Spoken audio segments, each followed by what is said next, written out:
Our next topic is strip till. This is one of the most important things you can do on your farm if you want to get deeper fertility, reduce the compaction or almost eliminate the compaction just in your seed zone, and then besides that, to do a minimal amount of tillage. So the reason why we started doing a bunch of strip till on our own farm was we'd taken some no-till acres out of no-till. We'd started with these no-till acres on about roughly half of our farm, let's call it, because we have some highly erodible land. We've got some hills and we were worried about all that erosion. Well, with no-till we absolutely reduced the erosion, but the problem was we really stratified our nutrients and we just didn't have good soil warm-up, so we switched those acres to strip till and we've solved both of those problems. I think solving a bunch of problems on the farm is important, and keeping our tillage down to a minimum was a big deal for us. And when you look at strip till, there's a few little critical things that I think you have to keep in mind. One, if you're doing strip till this fall, you're building that seed berm for next year, so be really fussy. You're gonna have to take some extra time, especially on the first field, to make sure everything is just right with that berm. If it's not,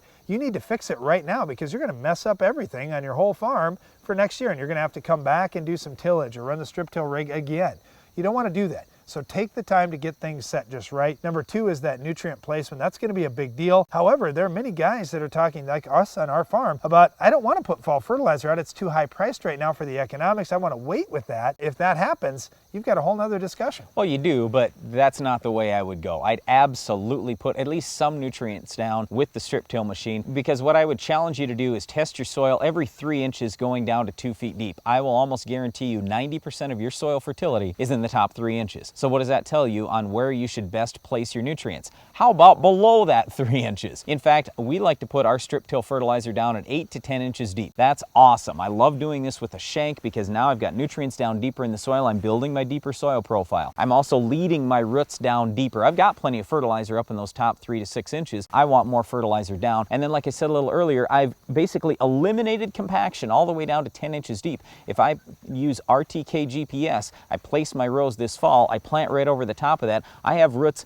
down at 10 inches deep almost immediately after planting. That's huge, especially in dry conditions like we often have on our own farm. And if you're in high residue situations, you definitely can do strip till and continuous corn. We really like it. You will need good row cleaners in the spring to try and push off any residue that may happen to blow over that strip. For the most part, that hasn't been a big issue for us, but again, you do need to watch out if you've got some residue that blew over. I don't worry that much about a little bit of residue that blows over. It's usually not that big a deal, but what I would tell you is we do want to make sure we're building as good a berm as possible, like Darren mentioned a little bit earlier, and I really like fertilizing and doing all this stuff in the fall. Now, we're typically not putting nitrogen down on 100% of those acres. We are putting P and K down though. Some of the nitrogen could certainly be saved till spring, but remember with P and K, they stay exactly where you place them. So the guys that are running strip till with coulters, they're not getting the fertilizer very deep, and it's never going to go deep because you didn't place it deep. So that's why I like the shank machine, and I also like the shank in the fall. You can't really do it in the spring very well because by the time it dries out to 10 inches deep, you should have already been planting a long time earlier. So if you're going to strip till in the spring, that's usually where the coulter fits in a little bit better, but just remember, you don't get the fertilizer as deep. All right, well, you can see there's lots of reasons that you may consider going strip till. There are also some drawbacks as well you'd have to consider. And back to that weed control issue, one of the weeds that we've faced in our strip till fields is our weed of the week.